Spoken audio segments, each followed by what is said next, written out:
The November fog pressed against the windows of Baker Street like a living thing, transforming London into a city of shadows and whispered secrets. I had returned from my morning rounds to find Holmes seated before the dying fire, drawing melancholy notes from his violin that seemed to echo the very soul of our fog-bound metropolis. The haunting melody ceased abruptly as Mrs. Hudson's footsteps approached our door, accompanied by the heavier tread of a visitor whose urgency could be felt even through the thick oak panels. "Mr. Holmes," came our landlady's voice, tinged with concern. "There's a gentleman here who insists he must see you immediately. He appears quite distraught, sir." Holmes set aside his instrument with that peculiar grace that marked all his movements and adjusted his dressing gown. "Show him up, Mrs. Hudson. And perhaps you might bring tea. Our visitor has walked here through the fog from Bloomsbury, judging by the particular quality of soot upon his boots and the faint scent of the British Museum's coal fires that clings to his coat." The man who entered our sitting room bore the unmistakable bearing of literary distinction, though grief had clearly ravaged his normally composed demeanor. Perhaps 60 years of age, with silver hair disheveled and intelligent eyes red-rimmed from sleepless nights, he clutched a leather portfolio against his chest as though it contained his very soul. "Mr. Holmes, Dr. Watson," he began, his voice trembling with barely controlled emotion. "I am Sir Reginald Ashford, and I fear I stand before you as a man destroyed. My son, my beloved son Christopher, has been found dead, drowned in the ornamental lake at Grosvenor Gardens, and the police dare to call it accident or suicide." Holmes gestured toward the chair beside the fire, his keen grey eyes already cataloguing details that would escape ordinary observation. "Pray be seated, Sir Reginald. Dr. Watson, you will observe that our visitor is left-handed, recently returned from the continent Switzerland, I believe, and has been surviving on little more than coffee and determination for the past several days." Sir Reginald stared in amazement. "How could you possibly? The ink stains on your left fingers, the Swiss railway ticket protruding from your waistcoat pocket, and the slight tremor in your hands that speaks of excessive caffeine consumption," Holmes replied dismissively. "But these are trifles. Tell us of your son." The poet's composure cracked visibly. Christopher was 28, Mr. Holmes, a promising writer in his own right, though he lived somewhat in my shadow. 3 nights ago, he attended a literary soirée at Lord Pemberton's residence. The gathering concluded at 11, yet Christopher was not found until dawn, floating face down in the shallow ornamental lake that graces the estate's gardens. "The circumstances of discovery?" Holmes inquired, settling into his chair with the focused attention of a predator sensing prey. "The groundskeeper found him at first light. Christopher's evening clothes were completely dry above the waterline. His pocket watch had stopped at precisely midnight. And most peculiar of all, his shoes showed no mud or debris, as though he had walked on air to reach the water's edge." Sir Reginald's voice grew urgent. "Christopher was an accomplished swimmer, Mr. Holmes, having spent his youth by the Devon coast. Moreover, he had recently become engaged to a wonderful young woman and was in the highest spirits I had seen him in years." Holmes leaned forward, his eyes beginning to show that familiar gleam of intellectual hunger. "What physical evidence remains?"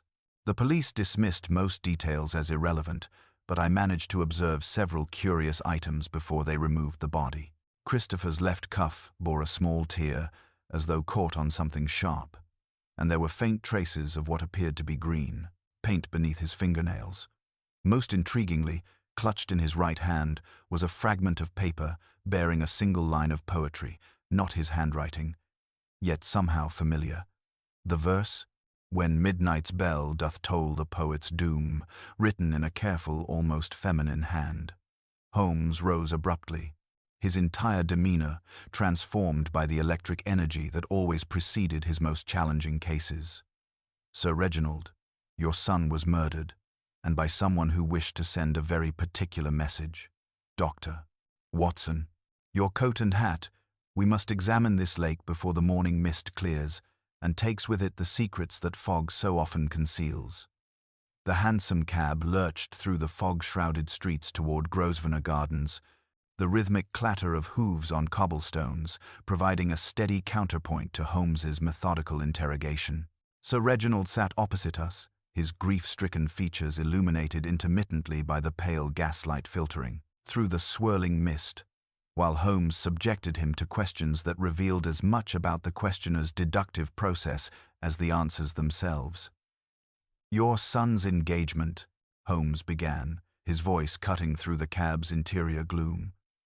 "Tell me of the young lady, her circumstances, the duration of their courtship, and most particularly, any opposition to the match." Sir Reginald's voice gained strength as he spoke of happier matters. "Miss Evangeline Fairfax, daughter of Lord Fairfax of Derbyshire. They met at a poetry reading in Mayfair 6 months ago, and Christopher was utterly smitten. She is perhaps 23, possessed of both beauty and considerable intellectual gifts, though I confess her father was less than enthusiastic about the engagement. Christopher, while talented, had not yet achieved the recognition that would traditionally recommend him to such an elevated family." Holmes's eyes narrowed with interest. "And the literary soirée at Lord Pemberton's, who else attended this gathering where your son met his end? The usual circle of poets, critics, and patrons, perhaps 30 souls in total. Lord Pemberton himself, naturally, along with his wife and daughter.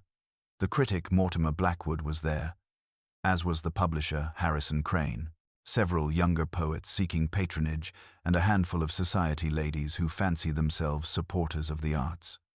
The cab shuddered to a halt before the imposing gates of the Pemberton estate, where Inspector Lestrade emerged from the groundskeeper's cottage, his weathered face bearing the expression of a man who had encountered one mystery too many. "Mr. Holmes, Dr. Watson," he called, relief evident in his voice. "I rather expected you might turn up here. Suicide seems most likely, though I'll admit the circumstances are peculiar." Holmes was already striding toward the ornamental lake, his keen gaze surveying the fog-veiled grounds. The water lay perhaps 200 yards from the main house, its dark surface barely visible through the morning mist that clung to the manicured lawns like ghostly fingers. As we approached, the scene of Christopher Ashford's mysterious death revealed itself through the lifting fog. Holmes knelt at the water's edge, his magnifying glass appearing as if by magic from his coat pocket. The lake was scarcely 3 feet deep at its center, surrounded by carefully tended flower beds and a small ornamental bridge that arched over the narrowest reach. Yet, as Sir Reginald had indicated, the muddy bank showed no clear footprints, no obvious signs of how Christopher had entered the water. "Observe, Watson," Holmes murmured, his attention fixed upon the bridge's ironwork. "This structure was recently painted yesterday. I would venture, judging by the particular quality of the green pigment." He produced my penknife and carefully scraped minute samples from where the paint appeared disturbed. "Note how the pincta surface has been clawed, as by frantic hands seeking purchase." Moving to examine the bridge's stone coping, Holmes swept up a pinch of ash with evident satisfaction. "Egyptian tobacco, gold-tipped," he remarked, "burned nearly to the end, yet extinguished hastily against the stone." Our visitor was not disturbed quickly. "Watson, this cigarette was smoked with leisure, suggesting confidence rather than nervousness." From a fissure in the stonework, Holmes extracted a droplet of scarlet sealing wax, which disappeared into an envelope along with the paint scrapings and ash. His nostrils quivered as he leaned upon the rail, inhaling deeply. "The lingering scent of orris and violet," he announced, caught in the iron's grain. "A lady stood here after the evening's festivities concluded." Lestrade scoffed that ladies did not drown men, to which Holmes replied that company strengthens courage, and presence may suggest connivance rather than direct action. "Consider the evidence, Inspector. Christopher's clean shoes, his torn left cuff, the green paint beneath his nails. Where does this place the struggle?" The answer struck me with sudden clarity. "On the bridge itself," I said. He clutched at the fresh paint while being forced over the rail. Holmes nodded approvingly. Precisely. We are not dealing with accident or suicide, gentlemen, but with calculated murder and by someone who wished to leave their signature upon the deed. Holmes straightened from his examination of the bridge, his keen eyes reflecting that peculiar satisfaction that accompanied the discovery of meaningful evidence. Inspector Lestrade, before we proceed further, I require a word with your groundskeeper. The man who tends these gardens may hold the key to understanding precisely what occurred here after midnight. The groundskeeper, a weathered fellow named Belden, who had been hovering nervously near the cottage, approached with his cap crushed between work-worn hands. His face bore the pallor of a man who had witnessed more than his daily routine of tending lawns and flower beds. "You found the body at dawn," Holmes began gently, his manner designed to encourage rather than intimidate. "But tell me, what did you observe during the night itself? Any sounds, any lights that seemed out of place?" Belden's voice trembled as he replied, "Well, sir, I keeps regular hours, but the church bell striking 12 woke me proper. Clear as a pistol shot it was, cutting through the fog. Just after that, I thought I glimpsed a glow down by the bridge like a carriage lamp, perhaps, or maybe a hand lantern, but the mist plays tricks on a man's eyes, and I thought no more of it until I found poor Mr. Ashford floating there at first light." Holmes nodded with evident satisfaction. "A lantern explains much, including why our mysterious visitor felt comfortable enough to smoke at leisure." He turned to address our small group. "Come, gentlemen. Lord Pemberton awaits our inquiries, and I suspect his household harbors secrets that will illuminate this dark affair." The Pemberton mansion emerged through the dissipating fog like a monument to Victorian prosperity, its Gothic revival architecture lending an appropriately somber atmosphere to our investigation. A white-haired butler, rigid with protocol, conducted us through high-ceilinged halls to a morning room where Lord Pemberton stood with his hands braced upon the marble mantelpiece.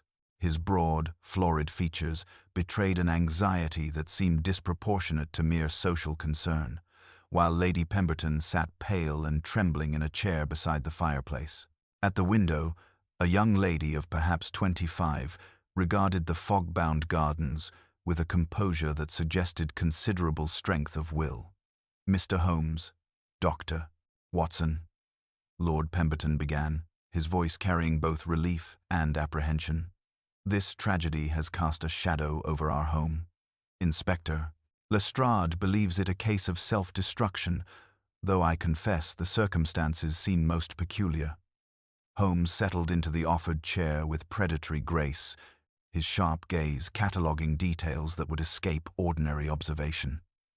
The faint fragrance of orris and violet that had lingered at the bridge now reached us clearly, emanating from the young lady at the window. "I have reason to believe Christopher Ashford did not take his own life," Holmes announced quietly. "Indeed, the evidence suggests murder most deliberate. Miss Pemberton, I presume?"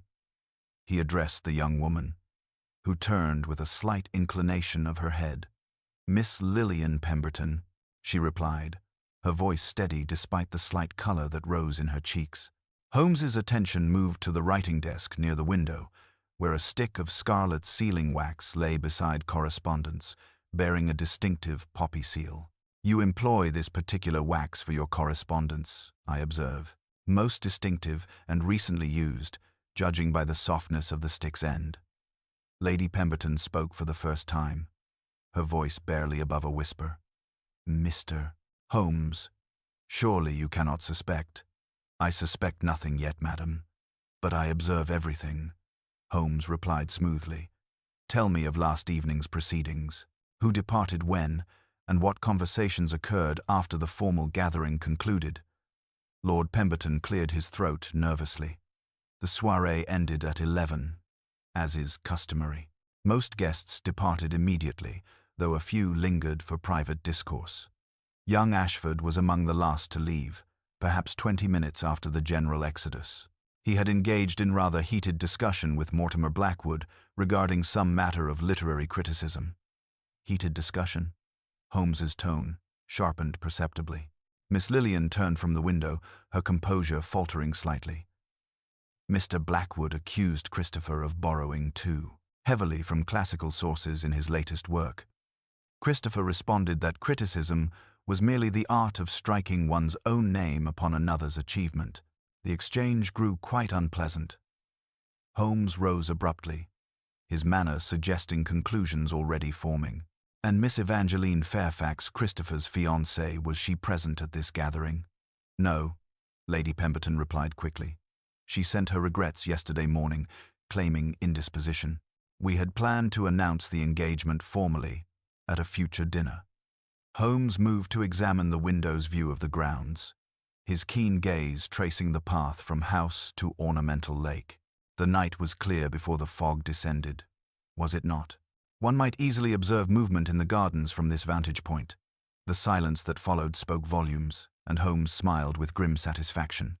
Inspector Lestrade, I shall require Mr. Blackwood brought here at 2 o'clock this afternoon. Allow him to believe. We consider him our primary suspect. Meanwhile, we must examine Christopher's lodgings and the remainder of that poetry fragment Sir Reginald mentioned. As we prepared to depart, Holmes paused at the threshold. The truth always leaves its mark, he observed quietly. Whether in paint upon iron, wax upon stone, or secrets upon the human conscience, we shall discover which impression proves most revealing.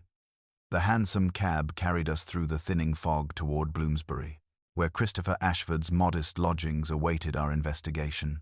Sir Reginald sat in contemplative silence, his grief-stricken features reflecting the weight of revelations yet to come, while Holmes maintained that peculiar stillness that preceded his most methodical examinations.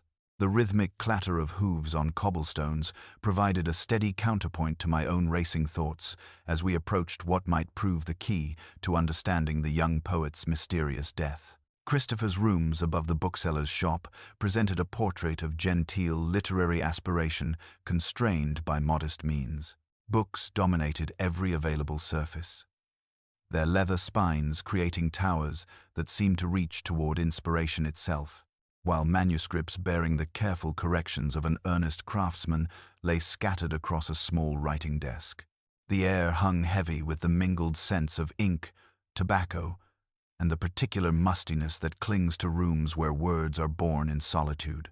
Holmes moved through the chambers with methodical precision, his keen eyes cataloguing details that would escape ordinary observation. Upon the writing desk, he discovered a leather-bound journal whose final entries revealed Christopher's increasingly troubled state of mind. The young poet had recorded mounting anxieties about his literary work, financial pressures, and growing criticism from established figures who questioned the originality of his compositions. "Observe this, Watson," Holmes murmured, indicating a passage dated mere days before the fatal soirée. Christopher writes of borrowed inspiration and the weight of classical influence. The young man was clearly struggling with accusations of plagiarism, which would explain Blackwood's hostile criticism at the gathering. Sir Reginald's face grew ashen as the implications became clear.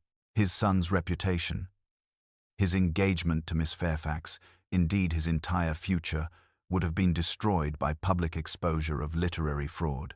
Yet Holmes's attention had already shifted to a small collection of correspondence arranged beside the journal.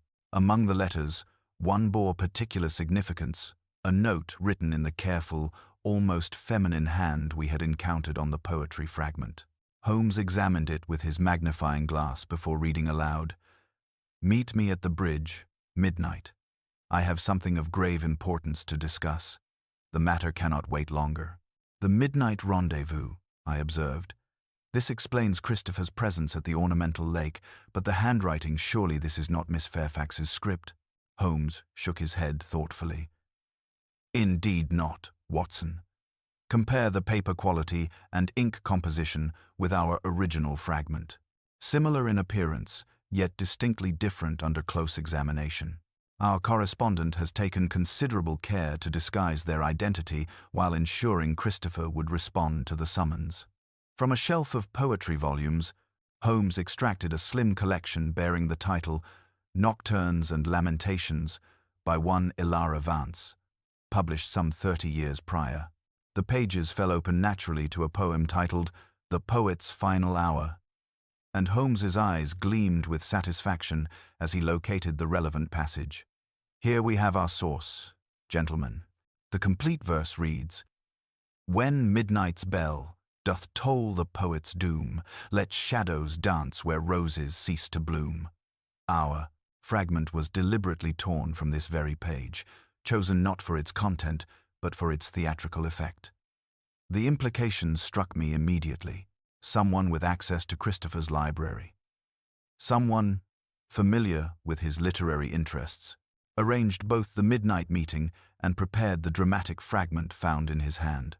Holmes nodded approvingly while examining the fireplace grate, where recent ash bore traces of gold leaf, evidence of the same Egyptian tobacco we had encountered at the bridge.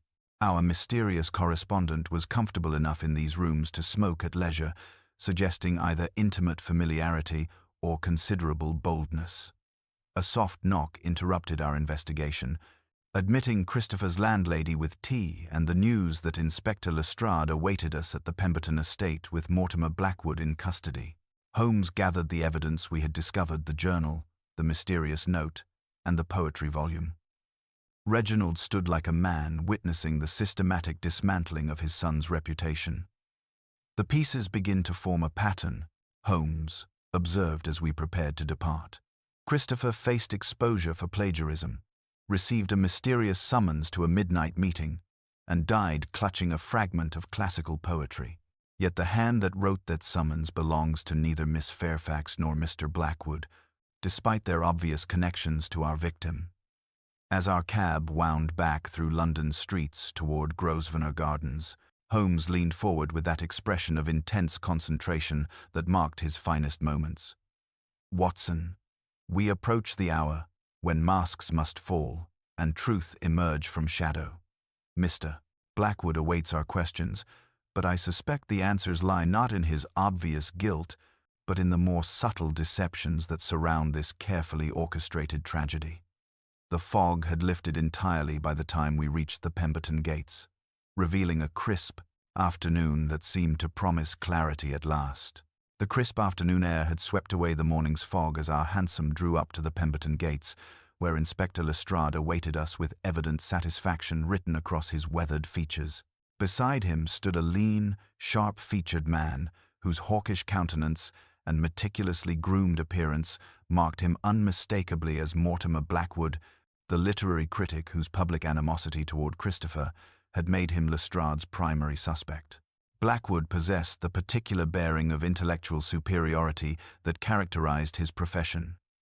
Shoulders held rigid with professional pride, dark eyes that seemed to weigh and measure every word before it was spoken, and hands that moved with the precise gestures of a man accustomed to dissecting the literary efforts of others. His clothing bore the careful attention of someone who understood that appearance carried weight in literary circles. Yet I observed a slight tremor in his fingers as he adjusted his silver cigarette case, a detail that did not escape Holmes's penetrating observation. "Mr. Blackwood," Holmes began with deceptive mildness, as we were conducted once more to the morning room. "Inspector Lestrade informs me that you engaged in heated discourse with Christopher regarding his literary methods. Pray enlighten us regarding the precise nature of your disagreement." Blackwood's voice carried the measured diction of public speaking.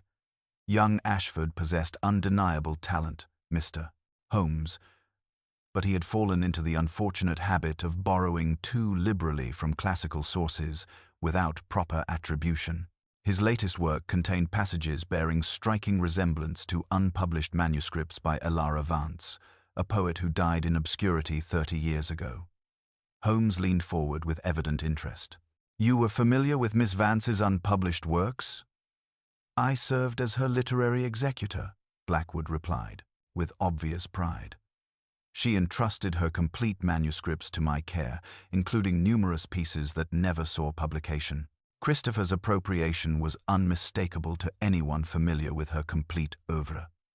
Holmes produced the mysterious summons from his coat, studying Blackwood's reaction as he displayed the feminine handwriting. Did you arrange to meet Christopher at midnight following the gathering? Certainly not, Blackwood replied with genuine surprise. Our conversation concluded during the soirée itself. I had no desire to prolong an unpleasant encounter. Holmes rose and moved to examine Lady Pemberton's writing desk, where bottles of various inks stood arranged with careful precision. Among them, a crystal vessel contained sepia ink of the exact shade used in the mysterious summons. Observe, Inspector Mr. Blackwood's fingers bear stains of blue-black ink, the standard variety used by literary journals. Our mysterious correspondent employed sepia ink, a more expensive variety favored by those who value aesthetic presentation. From his cigarette case, Blackwood extracted a slim Turkish blend, the aromatic smoke rising in stark contrast to the Egyptian tobacco we had encountered at the bridge. Holmes nodded with satisfaction before excusing himself to consult with the head gardener, leaving Blackwood under Lestrade's watchful eye. In the potting shed, we found Toller cleaning brushes from his recent painting work. That bridge iron was freshened yesterday afternoon, he confirmed. Still tacky at supper time. I warned everyone to avoid crossing until morning. Holmes examined the gravel path leading to the bridge, where faint parallel lines converged toward the ornamental lake. These impressions too narrow for a wheelbarrow, yet too precise for casual foot traffic. More like them, small perambulator wheels the ladies use for moving potted plants about the conservatory. Kneeling beside the path, Holmes retrieved a small crescent of metal, a delicate heel tip, nicked at one corner and bearing traces of the same green paint we had found beneath Christopher's fingernails. The fragment disappeared into his coat pocket without comment. Returning to the morning room, Holmes addressed the assembled company with that peculiar stillness that preceded his most significant revelations. Mr. Blackwood, your alibi shall be verified, but I suspect it will prove unshakable. The evidence points not toward literary rivalry, but toward a more subtle and calculated deception. Miss Lillian Pemberton, who had remained silent throughout our interrogation, now turned from her position at the window, the lingering fragrance of orris and violet seeming to intensify with her movement. Holmes regarded her with clinical interest. The truth begins to emerge, he observed quietly, though not in the direction Inspector Lestrade anticipated. This household harbors secrets that run considerably deeper than professional criticism, and our midnight correspondent possessed both intimate knowledge of Christopher's vulnerabilities and access to materials that suggest a more personal connection to this carefully orchestrated tragedy. Sir Reginald's face had grown increasingly pale as the implications became clear, while Holmes gathered his evidence with the methodical precision that marked his finest investigations. Holmes's penetrating gaze swept across the assembled company as the implications of his discoveries began to coalesce into a pattern of deception far more intricate than Inspector Lestrade's simple theory of literary rivalry. The afternoon light streaming through the morning room windows cast long shadows that seemed to mirror the darker truths now emerging from beneath the surface of this carefully orchestrated tragedy. Mr. Blackwood's alibi will prove unshakable, Holmes announced with quiet certainty. Simple reason that our midnight correspondent possessed neither the motive nor the intimate knowledge required to orchestrate Christopher's destruction so precisely.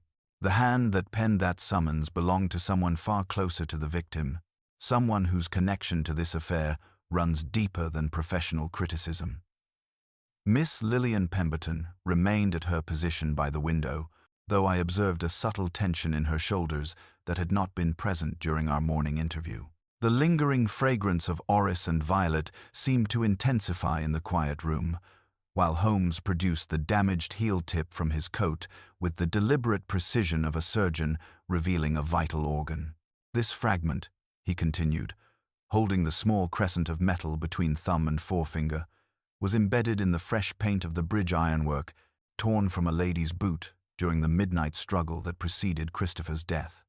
The green traces match perfectly with the substance found beneath his fingernails, indicating that he clutched desperately at the newly painted rail while being forced over its edge.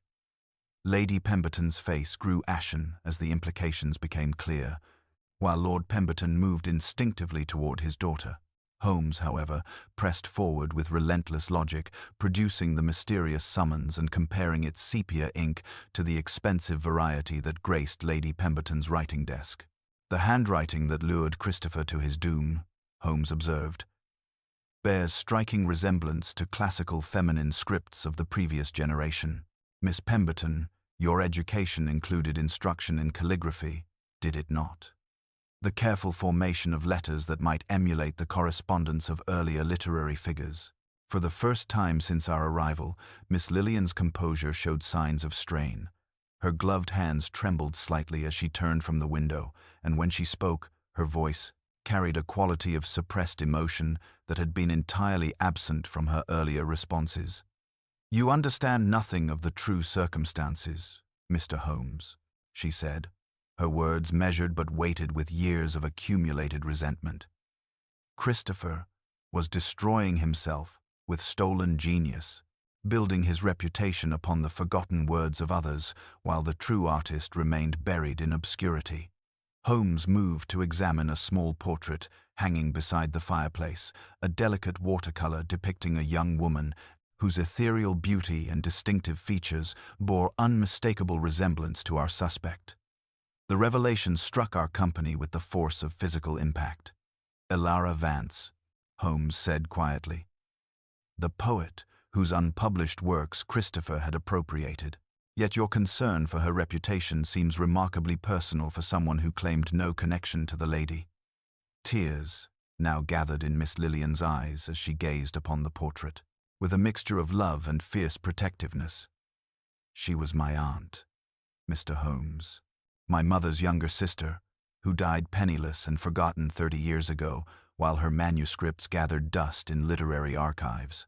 Christopher discovered our family connection 3 weeks ago when he came to me in terror, realizing that his borrowings had been detected not by chance, but through intimate knowledge of Aunt Elara's complete works. The confession emerged with the force of long-suppressed grief, explaining at last the passionate intensity that had driven the evening's tragic events. Sir Reginald stared in horror as the implications became clear, while Blackwood examined the portrait with growing comprehension of the deeper currents that had led to his public confrontation with Christopher. "He begged me to remain silent," Miss Lillian continued, her voice breaking with emotion, promising to acknowledge Aunt Elara's influence in future publications. But his fear made him sane. Reckless, he began drinking heavily, speaking carelessly at literary gatherings about borrowed inspiration and the weight of classical influence. I realized that exposure was inevitable, and with it, the final destruction of my aunt's reputation as merely a source for plagiarism, rather than recognition as the genius she truly was. Holmes nodded with something approaching sympathy, though his keen eyes continued to catalogue details that would complete the picture of that fatal midnight encounter. When confrontation became struggle, and struggle became tragedy, you possessed the presence of mind to arrange the scene most carefully. Moving his body to the lake's edge, using the conservatory's wheeled plant cart, ensuring his shoes remained clean, while creating the impression of an impossible entry into the water. The weight of accumulated evidence had become insurmountable, yet Holmes held back from delivering the final blow that would complete Miss Lillian's destruction. Instead, he regarded her with the clinical interest of a scientist observing a particularly complex specimen, recognizing that the full truth of Christopher's death contained layers of deception that had yet to be fully revealed. The fragment of poetry placed in his lifeless hand, Holmes concluded, was indeed a theatrical flourish, designed to point suspicion toward literary rivalry, while concealing the far more personal betrayal that had driven you to such desperate measures. Yet I suspect, Miss Pemberton, that the complete truth of that midnight encounter contains elements that have yet to emerge into the light of day. The silence that followed Holmes's observation stretched taut as a violin string, broken only by Miss Lillian's ragged breathing and the soft whisper of settling coals in the fireplace. Holmes moved with predatory grace to examine Lord Pemberton's walking stick, which rested against the mantelpiece. his keen eyes noting the telltale smear of green paint beneath its silver ferrule. "Your confession, while emotionally compelling, Miss Pemberton, fails to address several crucial inconsistencies," Holmes announced, his voice carrying that particular quality of relentless logic that brooked no evasion. Christopher was, by all accounts, an accomplished swimmer who spent his youth by the Devon coast. Yet we are asked to believe he drowned in water barely 3 feet deep, a physical impossibility that demands explanation beyond simple accident or even violent struggle. Miss Lillian's composure, already fractured, crumbled entirely under this renewed assault. "You don't understand," she whispered, her gloved hands trembling as she pressed them against her face. Christopher didn't simply fall, he became violent when I demanded he acknowledge Aunt Ilara's contribution to his work. He seized my wrist with such force that I cried out in terror. She extended her left arm, revealing beneath her glove the purple bruising that marked where Christopher's fingers had pressed into her flesh. The evidence of assault cast the evening's events in a dramatically different light, transforming apparent murder into something approaching justified self-defense. "He struck me across the face," she continued, her voice gaining strength as the truth poured forth. "When I tried to pull away, he threatened to destroy not only Aunt Ilara's reputation but my own, claiming he would spread rumors of mental instability in our family. In desperation, I seized the brass lantern I had brought and struck him across the temple as he lunged toward me again." Holmes nodded with grim satisfaction, his reconstruction beginning to align with the physical evidence. The blow rendered him unconscious, and he fell backward into the shallow water. Yet this still does not explain the Egyptian tobacco ash we discovered, smoked with leisure and extinguished hastily upon the bridge coping. Lord Pemberton's face had grown increasingly pale throughout this exchange, and now he stepped forward with the bearing of a man accepting inevitable exposure. "I was there," he admitted quietly. "Lillian sent word during the evening, sealed with our family's poppy crest, begging my counsel about Christopher's threats. I came through the garden path with a lantern, arriving just as the struggle reached its climax." Holmes produced the tiny fragment of scarlet sealing wax he had discovered earlier, softened by body heat and fallen from a hastily pocketed letter when the seal cracked in the night air. "Your Egyptian cigarettes, Lord Pemberton, provided the ash we found evidence of your presence as an observer to the tragic events." The revelation explained much, yet Holmes's expression suggested deeper currents remained unexplored. However, the leisurely manner in which that cigarette was consumed suggests something beyond paternal concern. Christopher's death, while initially accidental, was allowed to proceed without intervention. Miss Lillian stared at her father in growing horror. "You watched him drown," she breathed. "You could have saved him, but you chose not to." Lord Pemberton's silence spoke volumes, confirming Holmes's darkest suspicions about the calculated nature of Christopher's demise. The detective's attention shifted to the writing desk, where correspondence bearing various seals and signatures awaited examination. "Christopher had discovered something beyond his own plagiarism," Holmes observed, producing a letter from among the papers. His recent investigations into Aunt Ilara's unpublished works had uncovered irregularities in the handling of her literary estate, financial improprieties that extended far beyond simple literary theft.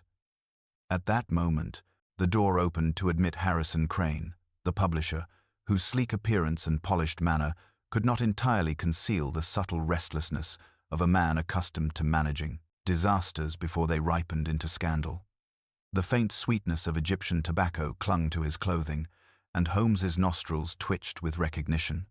"Mr. Crane," Holmes said with deceptive warmth, "you arrive at a most opportune moment.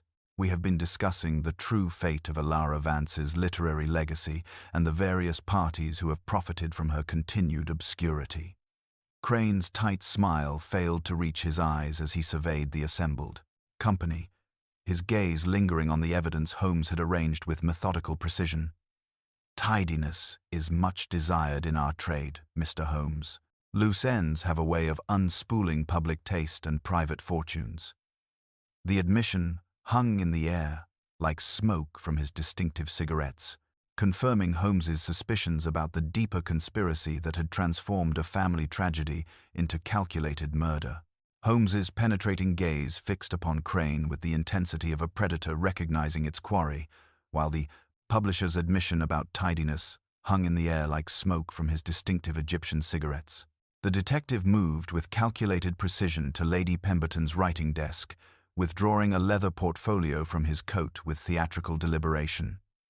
"Inspector Lestrade," Holmes announced, his voice carrying that particular quality of controlled excitement that preceded his most brilliant demonstrations.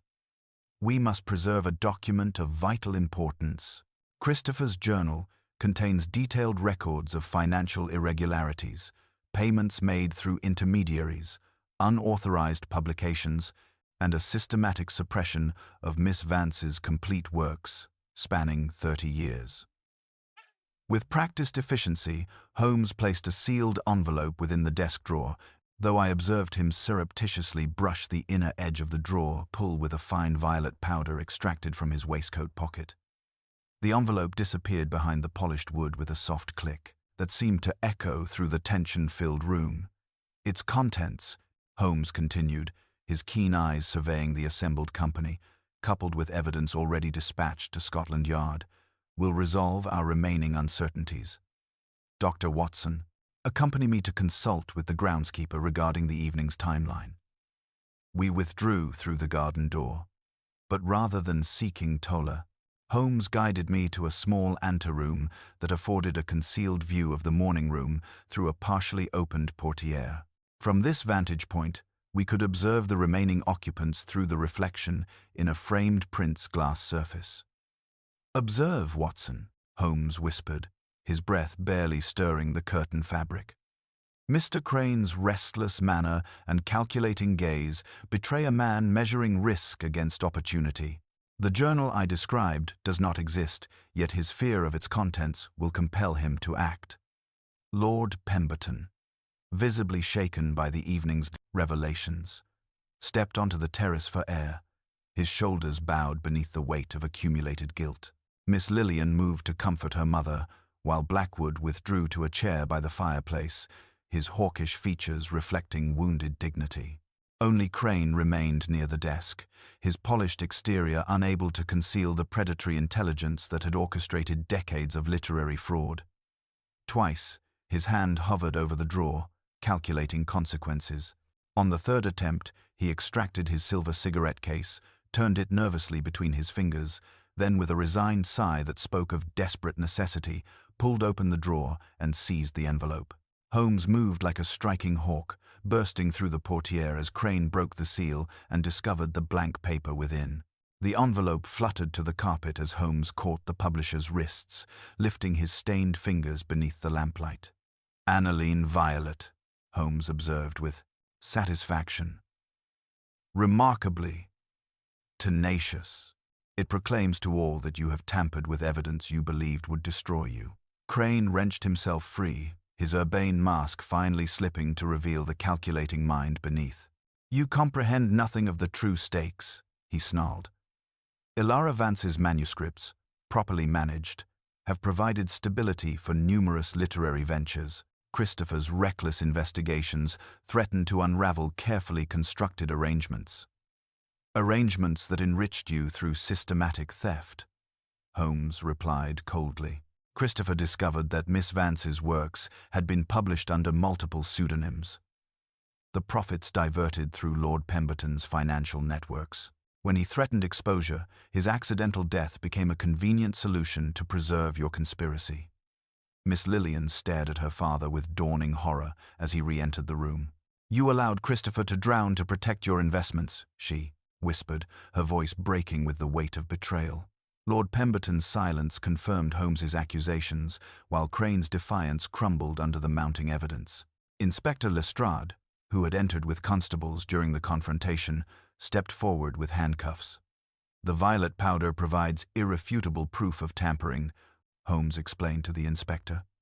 "Combined with the financial records Christopher compiled and the physical evidence from the bridge, we have constructed an unassailable case.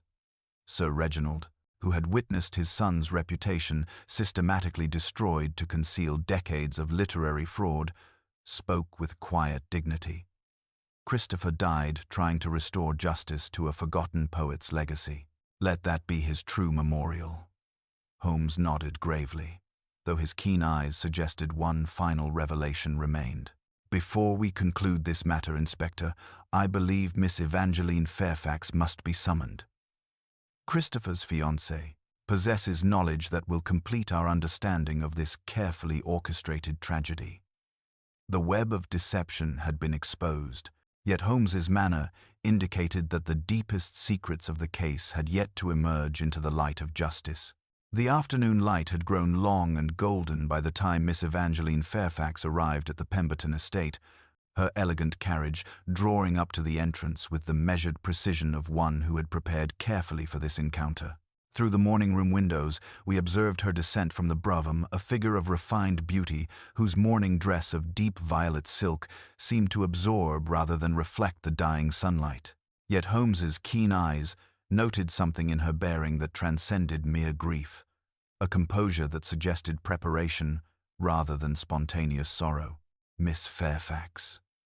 Holmes greeted her as she entered the morning room, his voice carrying that deceptive warmth that preceded his most penetrating interrogations. Your arrival is most timely. We have been unraveling the circumstances surrounding Christopher's tragic death, and your testimony may prove crucial to our understanding.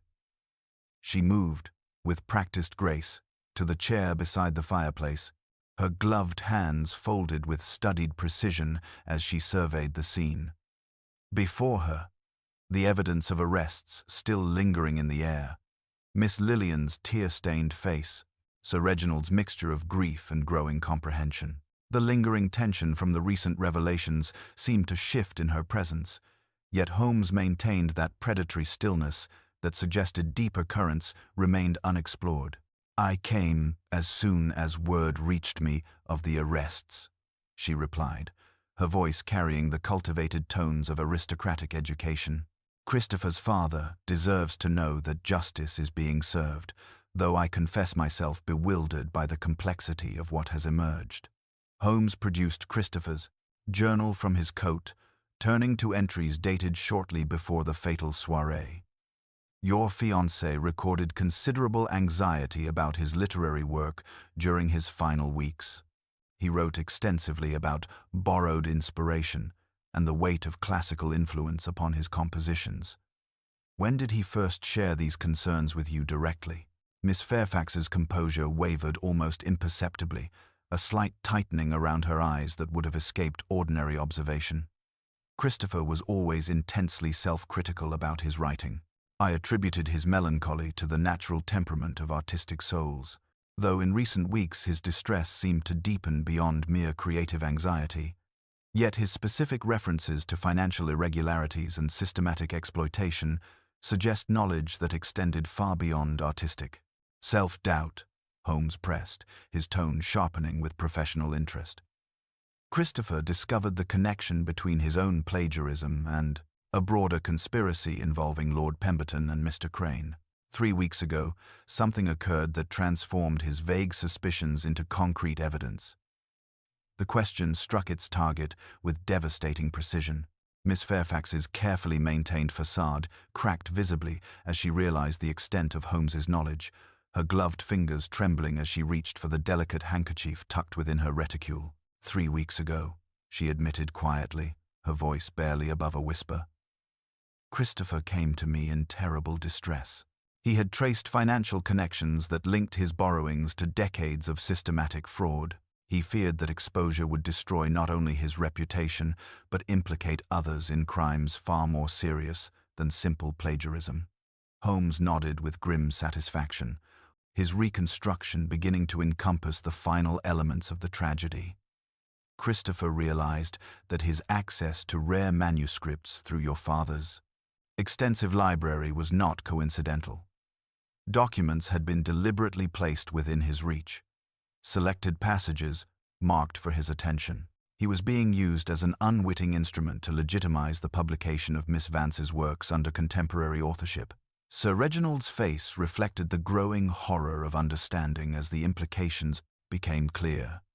His son had unknowingly become complicit in the very conspiracy he ultimately sought to expose, creating a web of guilt and determination that had driven him to desperate measures. Christopher knew his life might be in danger, Miss Fairfax continued, tears now flowing freely down her pale cheeks. On the afternoon before the soirée, he brought me a gift, a first edition of Nocturnes and Lamentations by Elara Vance. He said it was more than a token of affection, that it contained something of vital importance should anything happen to him. Holmes leaned forward with intense interest. What did the volume contain? From her reticule, Miss Fairfax withdrew the slim poetry collection, its leather binding worn with age and handling. He had marked a specific page, the poet's final hour, and tucked between the leaves was his own letter to me, written in his careful hand.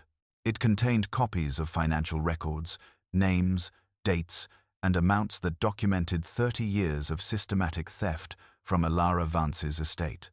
Holmes examined the letter with his magnifying glass. Noting the desperate urgency of Christopher's script, he wrote this as insurance, knowing that his confrontation with the conspiracy might prove fatal. The poetry fragment found in his hand was not placed there by his killer, but torn from this very page as a final message, a breadcrumb leading to the evidence he had entrusted to your keeping. The revelation transformed our understanding of Christopher's final hours. He had not gone to that midnight meeting unprepared, but as a young man who understood the stakes and had taken measures to ensure that justice would survive even if he did not. "There is more," Miss Fairfax whispered, her voice growing stronger with the weight of revelation. Christopher's letter names others, publishers, critics, even members of Parliament who profited from the conspiracy. The financial network extended far beyond Lord Pemberton and Mr. Crane. Holmes rose abruptly, his entire demeanor transformed by this intelligence. "Miss Fairfax, you have provided the final piece of a puzzle that reaches into the highest levels of literary and political society."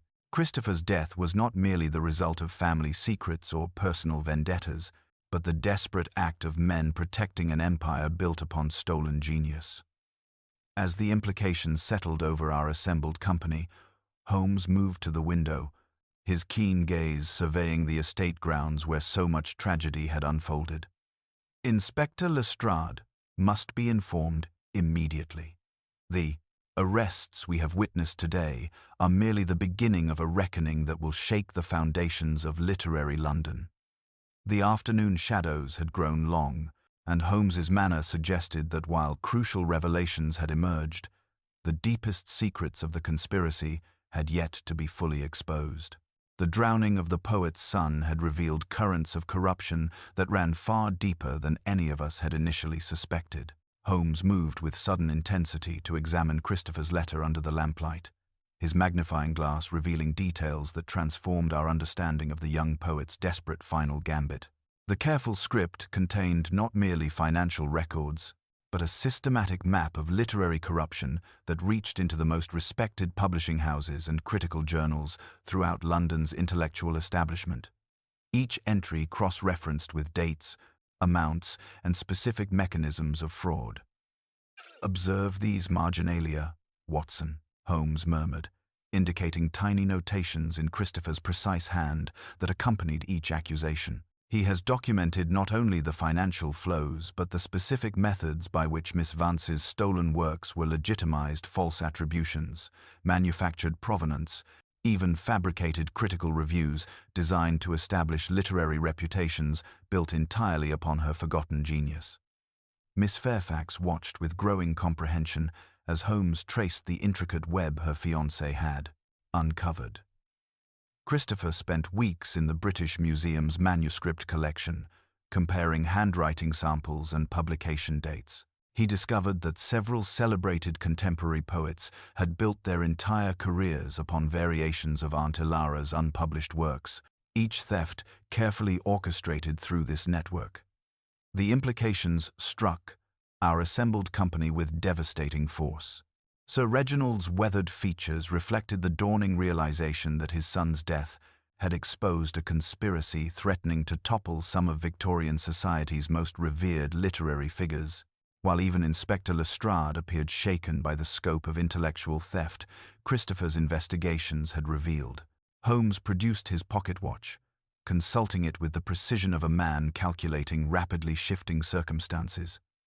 The evening editions will carry news of today's arrests within the hour. Those named in Christopher's documentation will have precious little time to destroy evidence before Scotland Yard can act upon this intelligence.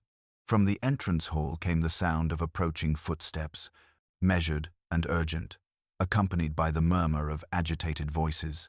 Holmes moved to the doorway, his keen eyes cataloguing the arriving visitors with professional interest as three gentlemen in expensive evening wear entered, their faces bearing the particular pallor of men who understood that their carefully constructed world was crumbling. "Inspector Lestrade," Holmes announced quietly, "permit me to introduce Sir Marcus Whitfield, chairman of the Metropolitan Literary Consortium, along with his associates Mr. Pembroke and Lord Ashworth." Christopher's documentation includes detailed records of payments made through their publishing ventures over the past 15 years. Sir Marcus stepped forward with the authority of wealth and position, his silver whiskers quivering with barely controlled agitation. "Surely, gentlemen, any irregularities discovered might be addressed through private arrangement before reaching official channels. The literary community depends upon discretion in these delicate matters." Holmes smiled with predatory satisfaction, producing from his coat a small vial of violet powder. "Indeed, Sir Marcus, discretion has served your conspiracy admirably. However, Christopher's foresight in documenting your network has rendered such arrangements impossible." Dusted the powder across the leather portfolio containing Christopher's evidence, ensuring that anyone who attempted to tamper with the documents would carry irrefutable proof of their guilt upon their hands. The violet stain would mark them as surely as Cain's brand, visible under lamplight for days after contact. "Miss Fairfax," Holmes continued, his voice carrying urgent authority, "you must accompany Inspector Lestrade immediately to Scotland Yard. Christopher's evidence requires official protection, and your testimony will be crucial in the prosecutions that must follow." Sir Reginald rose from his chair with newfound determination, his grief transformed into fierce resolve. "My son died for this truth, Mr. Holmes. I shall see it honored, regardless of the consequences to my own reputation or social standing." Holmes gathered the evidence with methodical precision, his keen gaze never leaving the three newcomers whose expensive clothing could not conceal their growing desperation. "Gentlemen, you arrive at a most opportune moment. Christopher's sacrifice has given Miss Vance the recognition that was stolen during her lifetime, and justice demands a full accounting of your systematic theft." The evening shadows had deepened around the Pemberton estate, transforming the morning room into a theater where 30 years of deception faced its final curtain. Holmes's manner suggested that while crucial revelations had emerged, the most dangerous moments of our investigation lay immediately ahead, as desperate men contemplated desperate measures to preserve their stolen empire. "The web unravels, Watson," Holmes observed quietly, his eyes reflecting that peculiar satisfaction that accompanied his finest victories. "Tomorrow's dawn will illuminate truths that have hidden in shadow for 3 decades. The gaslight cast long shadows across the morning room as Holmes arranged the final pieces of evidence with methodical precision, his keen eyes reflecting that particular satisfaction that accompanied the resolution of his most complex cases. The assembled company conspirators and victims alike watched in silence as 30 years of literary deception faced its inevitable reckoning. "The truth emerges not from midnight shadows," Holmes began, his voice carrying that inexorable quality of logic that brooked no contradiction, "but from the systematic examination of evidence that reveals both accident and calculation in Christopher's death." Miss Lillian struck him in desperate self-defense when he threatened to expose her family's complicity in decades of literary theft. Yet what began as accident became murder through her father's calculated inaction. Holmes moved to examine the violet powder residue upon Crane's fingers, evidence of the publisher's attempt to destroy Christopher's documentation. The young poet discovered that his own plagiarism was merely the visible surface of a conspiracy that had amplified, transformed Elara Vance's stolen genius into an empire of false reputations. When he threatened exposure, desperate measures became necessary to preserve carefully constructed lies. Sir Marcus Whitfield's composure cracked entirely as Holmes produced the financial records, each entry meticulously documented in Christopher's desperate script. For 3 decades, gentlemen, you have pillaged Miss Vance's unpublished works, distributing fragments among carefully selected poets who believed themselves inspired by classical influence, while profits flowed through Lord Pemberton's networks and Mr. Crane managed publication under multiple pseudonyms. Inspector Lestrade stepped forward with handcuffs as the scope of the conspiracy became undeniable. The violet powder that had marked each conspirator's guilt would serve as irrefutable evidence in prosecutions that would shake the foundations of literary London, while Christopher's sacrifice would finally restore Elara Vance to her rightful place among Victorian poets. Holmes turned his penetrating gaze upon the evidence that had unraveled the mystery: the torn cuff, indicating struggle upon the bridge, the green paint beneath Christopher's fingernails, proving his desperate clutch at the freshly painted rail, the clean shoes, revealing how his body had been moved by perambulator to create the illusion of accidental drowning. Each detail proclaimed the truth to those willing to observe without prejudice. Miss Fairfax rose with newfound strength, her grief transformed into fierce determination to see Christopher's evidence honored. He went to that midnight meeting knowing the danger, but hoping his confession might expose the deeper corruption. The poetry fragment he carried was torn from the very page where he had hidden copies of the financial records, his final message, ensuring that truth would survive even if he did not. Sir Reginald approached his son's evidence with trembling hands, his weathered features reflecting both grief and pride. "Christopher found his courage at the end," he said quietly. "He chose justice over reputation, truth over safety. Let that be his memorial, and let Elara Vance finally receive the recognition stolen from her."